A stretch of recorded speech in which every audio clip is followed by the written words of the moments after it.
Universidad Anáhuac Mayab, presente en Filey 2025.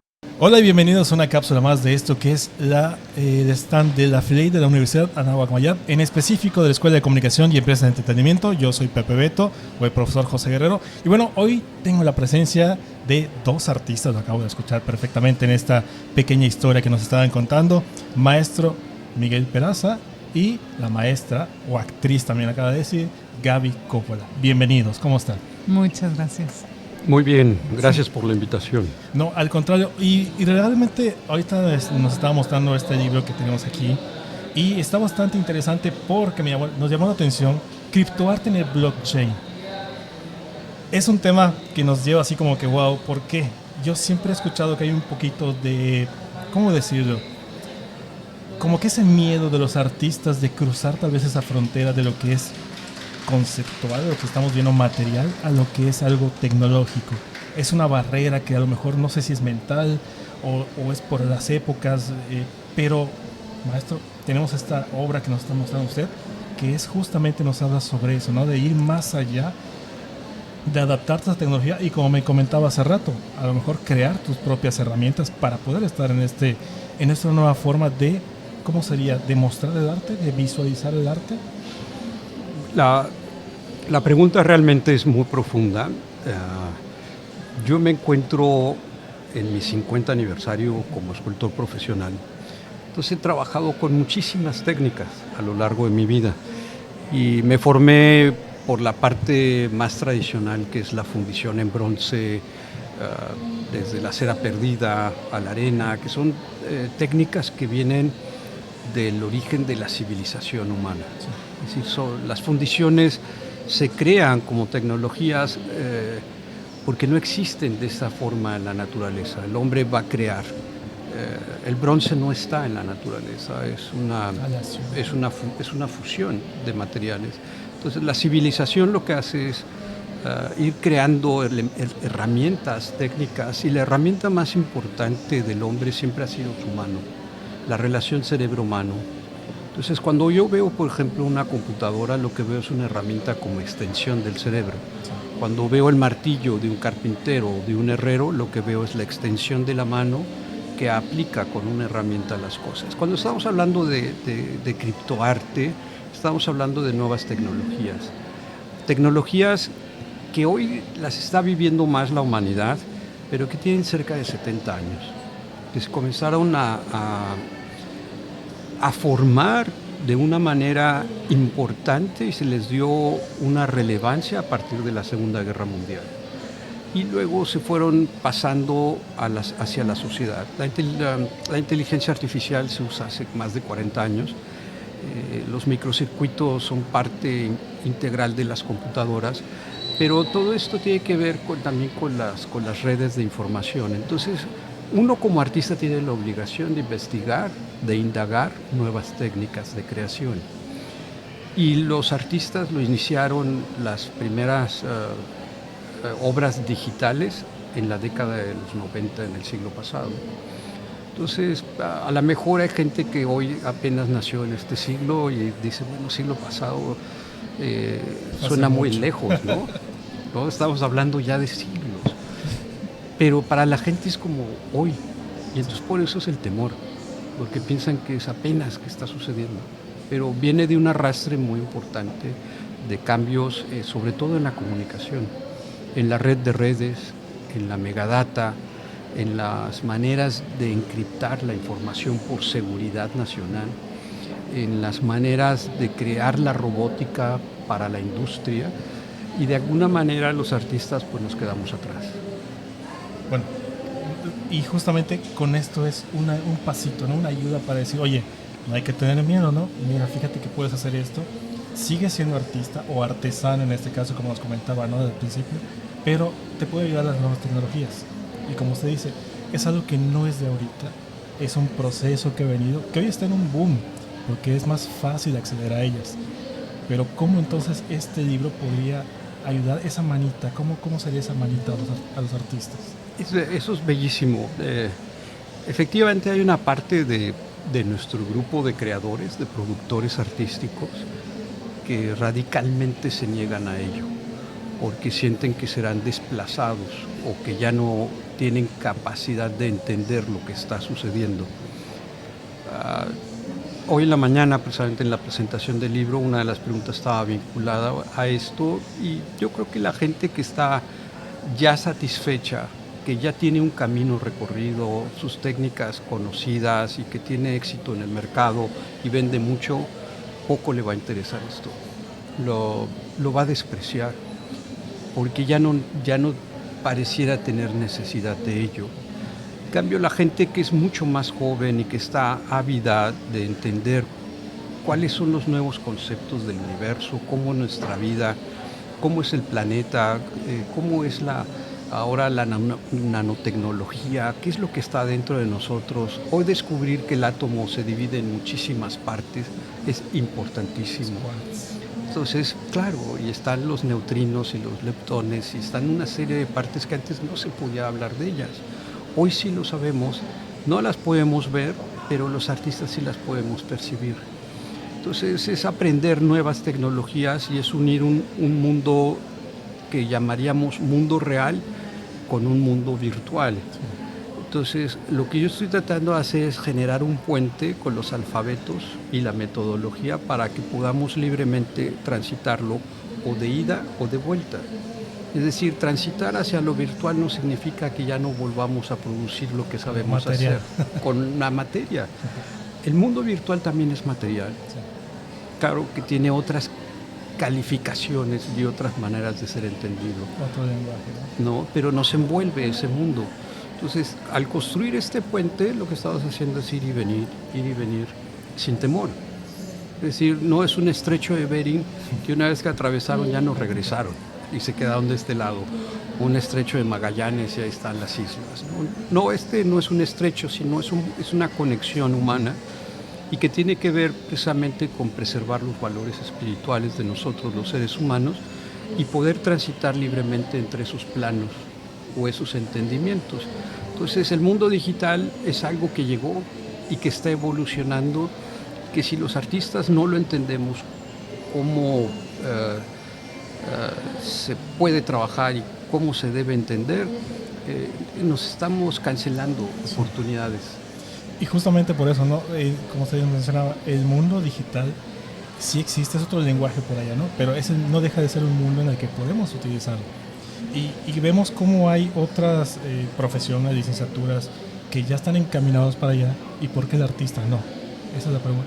Y justamente eso es lo que viene el puente que usted comenta, ¿no?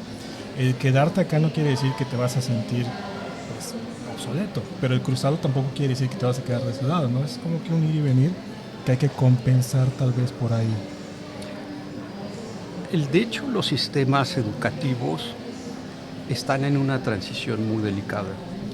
Gran parte de las carreras que muchos de nosotros estudiamos hoy ya no sirven, ya caducaron. Entonces, los sistemas educativos se enfrentan a diferentes problemas. Es decir, tú necesitas alumnos que lleguen a tus campus, a tus universidades, pero necesitas ofrecerles algo que les funcione para sobrevivir después. Es decir, el mundo de la educación está conectado con los mercados laborales. Si las universidades o los sistemas educativos no están conectados con lo laboral, seguramente los programas van a tener una tendencia a fracasar. Esa caducidad enfrenta nuevamente a toda la parte educativa, a la parte intelectual, a buscar cuáles son esas opciones. Y hoy por hoy están las tecnologías, las nuevas tecnologías, la digitalización, pero también la animación, que antes eran carreras imposibles, no se veían como carreras. Sí, se veían como que, es que esta animación, ¿qué vas a animar, no? O, por ejemplo, algo que me sonaba mucho, metaverso. ¿Qué va a ser un comunicólogo del metaverso? Oye, un comunicólogo pues puede hacer conciertos, puede hacer visitas guiadas, en paseos de museo, que no tienes que ir por allá, justamente eso, ¿no? Actualizarte con las nuevas tecnologías, y no quiere, a lo mejor justamente estamos en ese paso de transición, que se están creándose nuevas carreras que tienen que ver mucho con esto de lo digital, ¿no? Y los programas se están actualizando constantemente para no dejar como que ya terminé y que hago chispas. Es que yo solo sé agarrar la cámara así, no sabía que se puede grabar en un teléfono celular. Y justamente estamos en ese paso. Y es bastante bonito porque, como le dije al principio, cuando yo leí el título dije, ah, caray, blockchain, arte, es un tema que me encanta, que me gusta porque muchas veces hay términos que no conocemos también como los NFTs que estaba comentando hace rato. Y más o menos, ¿por dónde van estos NFTs en el cuarto de arte? Bueno, este libro es un primer acercamiento a poder desdoblar los lenguajes que hoy se usan y no sabemos de dónde vienen o qué significan, pero vienen del mundo real, son parte del entendimiento común. Tiene que ver un poco con la historia. Los primeros intentos digitales de los artistas no se podían conservar, desaparecían en los espacios de cómputo de la digitalización, y esto sucedió en los años 90. Después vinieron la creación de las primeras criptomonedas como una manera de desestabilizar la centralización de los bancos como los conocemos actualmente, a los financieros actuales. Y después vino hacia el 2008-2009 la creación de lo que llamamos el blockchain, que en realidad significa bloque de bloques, y que es una manera de ir codificando en un sistema binario información. Entonces todo yo lo puedo desdoblar de manera binaria, un cuadro, una casa, a través de ciertos programas matemáticos, y entender que esos números infinitos binarios se pueden convertir en la traducción literal de lo que nosotros hacemos. De hecho, las matemáticas en sí mismas, los físicos o la humanidad, los filósofos dirían que son el lenguaje de Dios, o es el lenguaje del universo, ¿no? En el arte esas matemáticas también existen. Lo que pasa es que la aplicación, por ejemplo, en una pintura, el color tiene una importancia, pero está codificada. Es decir, son grados físicos de cambio. En la escultura son los volúmenes, o la habitación de la arquitectura, o los sonidos de la música. Todo eso está codificado. Entonces estamos conectados, pero lo hacemos de diferente manera. Hoy la humanidad se está juntando a través de estos sistemas. Entonces se crearon estos primeros NFTs porque es una manera de codificar y de certificar. De que es único. De que es único, irrepetible, y que no va a modificarse en el tiempo, porque su conducta matemática es precisa. Sí. Pero la conducta de los pintores, de los músicos, es súper precisa. Escuchar a Beethoven es una precisión increíble, o Schubert, o los grandes maestros, o sea, porque usan toda la métrica. Sí. Y cuando hablamos de métrica estamos hablando de proporciones, estamos hablando de matemáticas, en fin. Y la escultura también está llena de métrica y de contenidos, pero esos contenidos se pueden capturar, y cuando los encapsulo se llaman encriptaciones. Entonces estoy encriptando información que se traduce a la lectura de otros objetos. Sí, en un código, como se dice, binario. Nosotros vemos 0101, pero los desencapsulamos o lo materializamos, ya es lo que nosotros vemos, ¿no? Un libro. Pero si los digitalizamos vemos 0101 y un código extensísimo, ¿no? Que son hoy hablamos de la megadata, que son los números gigantes, los Google. Sí, los números inmensos, infinitos. Y hoy a través de la cuántica se pueden calcular y se pueden visualizar de otra manera. Entonces yo lo que hice fue experimentar con mi propio trabajo y pasar una escultura tridimensional a una escultura a un plano de cuarta dimensión.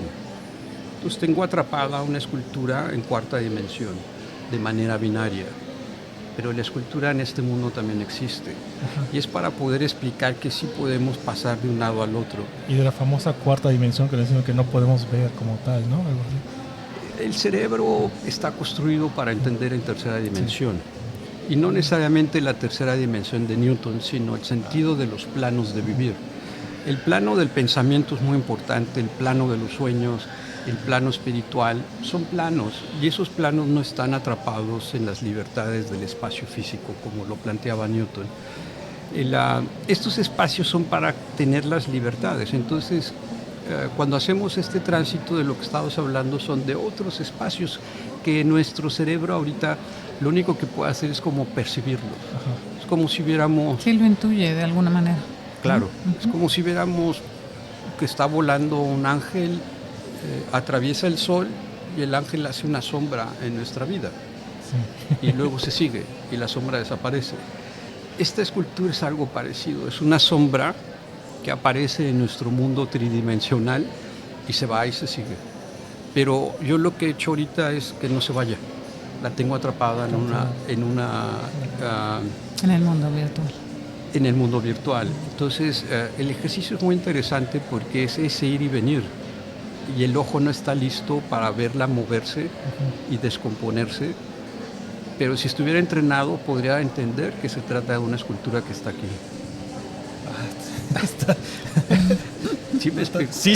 De hecho, está bastante bien explicado. Que a veces eso, lo complicado justamente de poder aterrizar este tema. Pero está bastante bien hilado. O sea, me gustó toda esa explicación. Nunca lo había escuchado así tan finita como dice. Y le agradezco más, la verdad.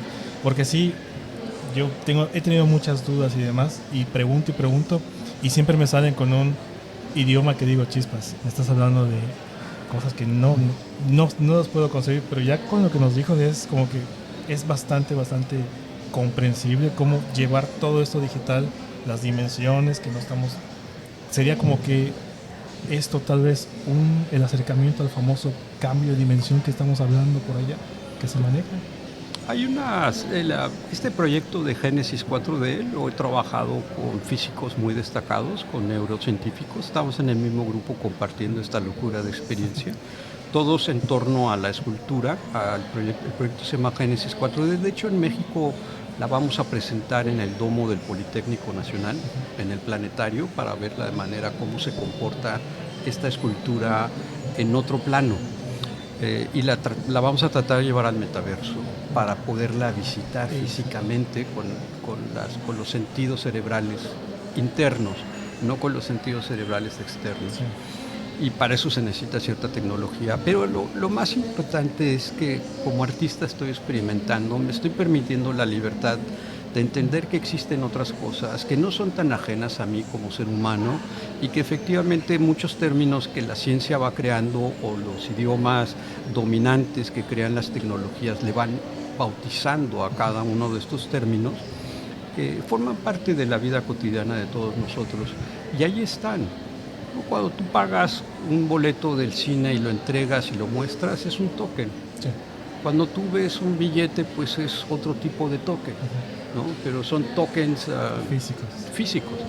En el mundo virtual los tokens son localizaciones topográficas en ciertos sistemas gráficos. Entonces, desdoblarlos es lo que es bellísimo, porque yo lo que tengo ahorita en esta criptoescultura, que es la primera en el mundo que está encriptada en estas características, tuvimos que usar el blockchain, porque era la tecnología que se adaptaba para poder lograr esta sombra o esta transición entre las dos tecnologías, entre la parte real y la parte virtual. Entonces nos metió sin querer también a entender cómo son las criptomonedas y cómo funcionan las criptomonedas y cómo se atesoran y qué pasa en estos mercados. Yo escribí un libro hace 35 años sobre el mercado del arte, de cómo se fijan los precios en las obras de arte. Hoy tengo que hacer una modificación a ese libro o enriquecer ese libro porque hoy también existe un criptomercado que está modificando las maneras de consumo. Pero este libro lo escribo con el ánimo de que la gente entienda que también hay otra posibilidad que la tecnología nos va a brindar de una diferente manera de la distribución del arte. Oiga, maestro, pues la verdad está genial, nos podemos quedar, como usted dijo aquí, un buen rato, pero ¿dónde podemos conseguir este libro? Aquí en el caso de Yucatán lo tenemos en la Galería Casa Gemela.